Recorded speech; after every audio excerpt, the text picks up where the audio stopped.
Fitzpatrick. Okay. He just signed an extension with the Steelers. He's going to make him the NFL's highest paid safety. They already have Watt and there's Fitzpatrick and Hayward. They're all signed through at least 2024. This is a big, big money defense. Should we be buying this squad this year, Geoff?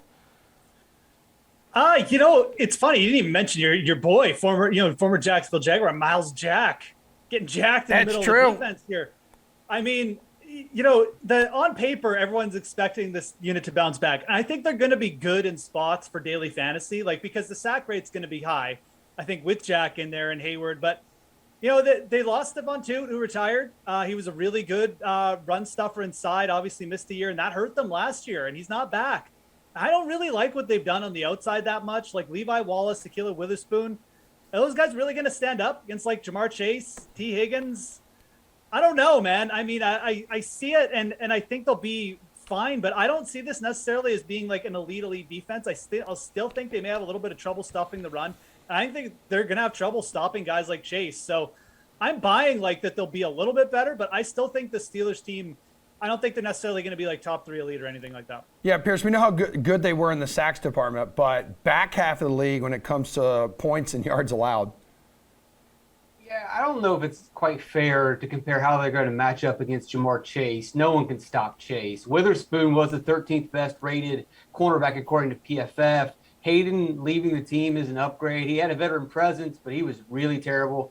Levi Wallace played well his first 4 seasons for Buffalo. Not so good last year, but you got to realize that Tre'Davious White wasn't there helping him out. I think if he is in Pittsburgh, surrounded by good players, Wallace will be a better player.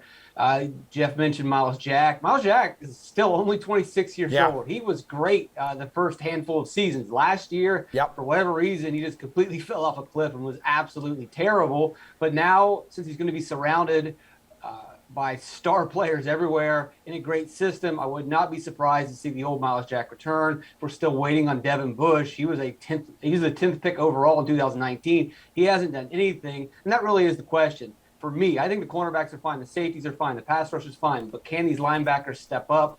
And I think Jack and Bush, surrounded by good players, Pittsburgh will be a dominant defense. I mean, Geoff, they're shelling out a league-high $116 million dedicated towards the defense. And you know this more than anyone else. A good defense isn't going to get it done. That defense has to be great when they're breaking in a new quarterback, too.